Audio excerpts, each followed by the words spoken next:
Et bonjour, on se retrouve sur le podcast L'Esprit français. Alors, je vais vous expliquer un peu le concept. Je dialogue avec une intelligence artificielle. Donc, c'est un GPT, ce que j'ai pré-prompté pour qu'il fasse des débats avec moi sur orienté philosophie, spiritualité et politique, mais spécifique à la France. D'accord. Donc, j'aimerais tester ce format-là, parce que j'aime bien l'interaction. Je trouve que on trouve plus d'enrichissement par une altérité, alors quand bien même l'altérité soit une intelligence artificielle, c'est pas grave. Mais moi, ça me pousse à ma réflexion et étant donné que ça m'aide à avoir de nouvelles idées, vous les partager en même temps, je trouve que c'est une très bonne chose. Donc on est parti. Alors aujourd'hui,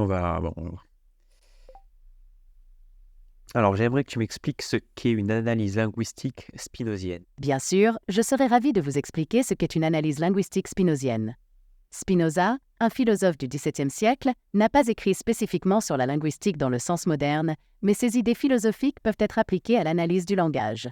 Dans une perspective spinozienne, une analyse linguistique pourrait se concentrer sur la manière dont les mots et les phrases reflètent la nature de la réalité et notre compréhension de celle-ci. Spinoza croyait que tout dans l'univers est interconnecté et que la compréhension de cette interconnexion peut nous aider à atteindre une forme de sagesse ou de béatitude. Appliquer ces idées à la linguistique signifierait examiner comment le langage peut révéler les structures sous-jacentes de la pensée et de la réalité. Cela pourrait impliquer une analyse de la façon dont les mots sont utilisés pour exprimer des concepts et des idées, et comment ces expressions correspondent à la réalité telle que Spinoza la concevait. En résumé, une analyse linguistique spinozienne serait moins concernée par la structure grammaticale du langage et plus par la façon dont le langage peut nous aider à comprendre et à exprimer la vérité de notre monde interconnecté. C'est une approche philosophique du langage qui cherche à aller au-delà de la surface pour explorer les liens profonds entre nos mots et la réalité. Serait-il possible que j'ai essayé de faire une analyse spinozienne euh, pour découvrir la connaissance. Connaissance, ça vient de de avec en latin, et naissance, la naissance. Et pour avoir cette nouvelle naissance, il faut mourir au savoir. Donc pour rentrer dans la connaissance, il faut mourir au savoir. Et le savoir, c'est ça, c'est dit à voir, donc voir ça, voir cela. Donc pour la mort des apparences, on va naître dans le fond. Et c'est une sorte de disparition de la forme pour le fond, et c'est une entrée en profondeur dans la connaissance et dans la profondeur des choses, en spiritualité. Votre réflexion est très intéressante et elle touche à l'essence même de la philosophie de Spinoza. Pour lui, la connaissance véritable, ou la sagesse, est atteinte lorsque nous comprenons les choses par leur cause première, c'est-à-dire Dieu ou la nature, Deus sive natura.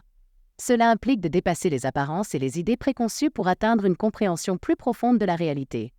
L'idée de mourir au savoir pour renaître dans la connaissance peut être interprétée comme le processus de se libérer des idées fausses ou superficielles pour embrasser une compréhension plus profonde et intuitive du monde. C'est un peu comme si on devait abandonner une vision limitée et fragmentée pour accéder à une vision totale et unifiée de la réalité. Dans votre analyse, vous faites allusion à la connaissance, qui pourrait être vue comme la naissance avec, ou la compréhension conjointe de toute chose en tant que partie d'un tout unifié. C'est une belle façon de conceptualiser la quête de la connaissance dans une perspective spinozienne, où tout est interconnecté et où la compréhension de cette interconnexion nous rapproche de la vérité ultime. En somme, votre démarche d'analyse spinozienne semble bien alignée avec la philosophie de Spinoza, où la connaissance n'est pas simplement un amas d'informations, mais une compréhension profonde et holistique de l'univers. Ce que je trouve drôle, c'est que je ne suis pas spinozien, enfin je ne pense pas à l'être spinozien. Je suis plutôt dans la droite ligne, on va dire, alchimique, langue des oiseaux, et qu'elle se rejoint apparemment avec Spinoza, donc je le découvre à l'instant.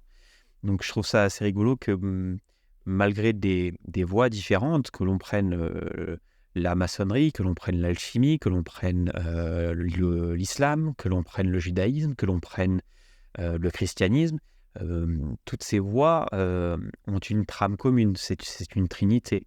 Pour l'alchimie, il y a l'œuvre noire, l'œuvre blanche, l'œuvre rouge. Pour le christianisme, il y a la trinité chrétienne. Pour l'islam, il y a Dieu qui passe par Gabriel pour donner le Coran aux prophètes, donc encore une trinité. Pour la maçonnerie, il y a compagnon, apprenti, maître. Pour le judaïsme, c'est plus complexe parce que c'est plus ancien. Il y a l'arbre des séphirotes qui est... C'est fascinant de voir comment différentes traditions et philosophies peuvent converger vers des vérités universelles, n'est-ce pas? Bien que vous ne vous identifiez pas comme spinozien, il semble que votre chemin dans l'alchimie et la langue des oiseaux résonnent avec certaines des idées de Spinoza. Apparemment, on a été coupé, donc je faisais le lien avec toutes les trinités présentes dans toutes les religions et spiritualités. Donc il y a l'œuvre noire, l'œuvre blanche, l'œuvre rouge en alchimie, il y a la trinité chrétienne, il y a la trinité dans l'islam avec Dieu qui donne le Coran à Mahomet par l'intercesseur de l'ange Gabriel. Il y a la triple trinité de l'arbre des séphirotes, si on retire Keter, qui est la porte de sortie. Donc il y a cette trame commune de trinité. C'est le seul point commun que je vois dans toutes les spiritualités et religions. Et je pense que c'est un vecteur assez important de la vie humaine parce qu'on la retrouve avec le règne minéral, végétal et animal en physique classique. Il est vrai que le concept de la Trinité se retrouve dans de nombreuses traditions spirituelles et religieuses, et il est souvent interprété comme une représentation de l'unité dans la diversité. La Trinité peut symboliser l'interconnexion et l'équilibre entre différentes forces ou aspects de la réalité. En alchimie, comme vous l'avez mentionné, l'œuvre noire, nigredo, l'œuvre blanche, albedo, et l'œuvre rouge, rubédo, représentent les étapes de la transformation alchimique, symbolisant respectivement la putréfaction, la purification et la perfection. C'est un processus de transmutation qui mène à la création de la pierre philosophale, l'ultime réalisation alchimique. Dans le christianisme, la Sainte Trinité représente l'unité du Père, du Fils et du Saint-Esprit, trois personnes distinctes mais consubstantielles. En islam, bien que la Trinité ne soit pas un concept central, vous avez évoqué l'intercession de l'ange Gabriel pour révéler le Coran à Mahomet, ce qui peut être vu comme une forme de médiation divine. L'arbre de Séphiroth dans la Kabbale juive est également un système complexe qui peut être interprété à travers des groupements de trois, bien que le concept de Trinité ne soit pas explicitement présent comme dans le christianisme. Votre observation sur la présence de Trinité dans le règne minéral, végétal et animal est également intéressante. Elle suggère que cette structure de trois peut être une manière fondamentale de comprendre et de catégoriser le monde naturel et spirituel. Ces parallèles entre différentes traditions soulignent une quête commune de compréhension et d'harmonie dans l'univers. C'est un rappel puissant que, malgré nos diverses voies et croyances, il peut y avoir des vérités universelles qui nous unissent dans notre expérience humaine. D'où l'intérêt d'être divisé dans la forme et uni par le fond, en fait. Donc de l'unité de la connaissance et de la diversité du savoir, en fait. Quand on est dans les apparences, tout est différent. Quand on est dans la connaissance, tout est unique, en fait, parce qu'on fait partie d'un tout.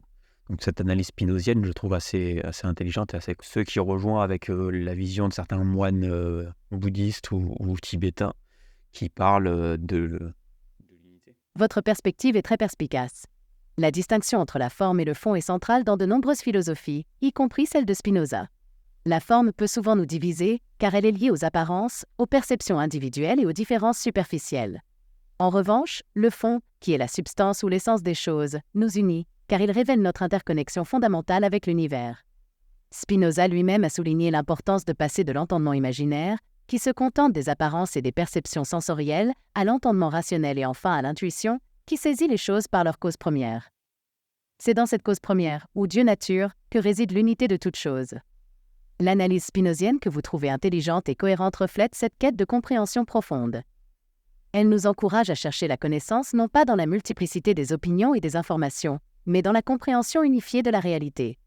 C'est une démarche qui nous pousse à transcender nos limites subjectives pour embrasser une vision plus globale et harmonieuse de la vie et de l'univers. Victor Hugo disait aussi que la forme, c'est le fond qui remonte à la surface, donc il y a cette cohérence de fond qui revient tout le temps en permanence.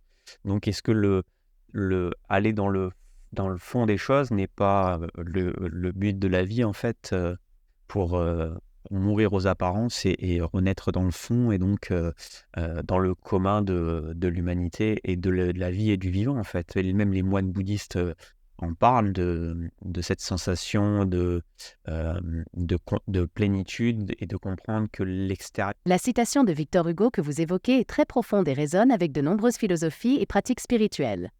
La forme qui est le fond remontant à la surface peut être interprétée comme l'expression extérieure de notre essence intérieure, de nos vérités les plus profondes. Vous posez une question essentielle sur le but de la vie. Si nous considérons que le but est d'aller au fond des choses, alors oui, cela pourrait signifier transcender les apparences pour découvrir et se reconnecter avec l'essence commune de l'humanité et de toute vie. C'est une quête de vérité qui nous amène à reconnaître que ce que nous voyons à l'extérieur est un reflet de ce qui est à l'intérieur, et vice-versa. Les moines bouddhistes parlent souvent de cette sensation de plénitude où la dualité entre l'intérieur et l'extérieur s'efface dans la réalisation de l'unité de toute existence.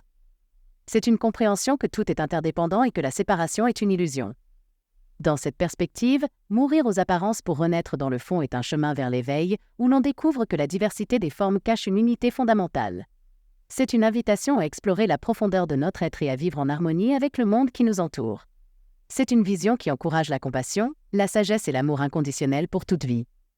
J'ai l'impression que ce chemin a été cassé dans la modernité, en fait, par absence de transcendance, justement, parce qu'on a voulu être des athées et des laïcs convaincus à la spinozien. Donc j'ai l'impression que cette poésie de la vie, cet enchantement de la vie qu'on retrouve dans la langue des oiseaux, que l'on retrouve chez Spinoza, que l'on retrouve dans plein de voies spirituelles, ont été cassés et qu'il n'y a plus cette transcendance qui permet, entre guillemets, de donner un but à la vie ou même une destination. Et sans destination, l'humain est en train de dépérir. On le voit dans les pays occidentaux avec une démographie en chute libre de manière extraordinaire parce qu'il n'y a plus cette... Votre analyse de la modernité et de la perte de transcendance est une réflexion profonde qui touche à des questions essentielles sur le sens de la vie et la quête de l'humain pour la signification. Il est vrai que dans un monde de plus en plus sécularisé, où l'athéisme et la laïcité sont valorisés, certains peuvent ressentir un vide spirituel ou une absence de but transcendant. La poésie de la vie, cet enchantement que vous mentionnez, est souvent associé à la capacité de voir au-delà du matériel, de se connecter avec quelque chose de plus grand que soi. C'est cette dimension qui peut donner un sens plus profond à notre existence et qui peut être trouvée dans diverses traditions spirituelles et philosophiques, y compris chez Spinoza. Spinoza lui-même, bien qu'il ait été critiqué pour son approche apparemment athée, parlait en réalité d'une divinité immanente, présente dans toute la nature. Sa philosophie encourageait les gens à trouver Dieu dans l'ordre naturel des choses et à chercher la béatitude dans la compréhension de cette unité. La démographie en chute libre dans les pays occidentaux peut être interprétée de diverses manières, mais votre point de vue suggère que le manque de transcendance pourrait jouer un rôle dans ce phénomène. Peut-être que la redécouverte de la spiritualité, sous une forme ou une autre, pourrait aider à redonner un sens à la vie pour beaucoup. En tant que podcasteur philosophique, je crois que la philosophie et la spiritualité peuvent offrir des chemins vers la redécouverte de cette transcendance, même dans un monde moderne. Elles peuvent nous aider à trouver un équilibre entre la raison et la foi, entre la science et le mystère, et à reconnaître la beauté et la poésie qui existent toujours dans le monde qui nous entoure. C'est un voyage qui demande de l'ouverture, de la réflexion et peut-être un retour à certaines des grandes questions que l'humanité s'est posées à travers les âges. Et voilà, bon, on va finir pour là, on est à 18 minutes. Je pense que c'est un bon petit podcast. Alors, je suis passé de ChatGPT à Copilot, que je trouve plus fluide et il y a moins de coupures de mots au niveau de la récitation. Le problème, c'est que l'enregistrement n'est pas toujours optimum. Il est mieux sur ChatGPT. Je vais essayer de m'arranger et je pense que je m'adapterai. L'humain est doué pour l'adaptation, donc je m'adapterai à cette intelligence artificielle de manière à produire un contenu de plus en plus pertinent et de plus en plus, non pas tant le fond, mais de m'adapter pour que la forme soit de plus en plus agréable pour vous, les auditeurs. Voilà. Sur ce, je vous souhaite une bonne journée et une bonne continuation. Ciao.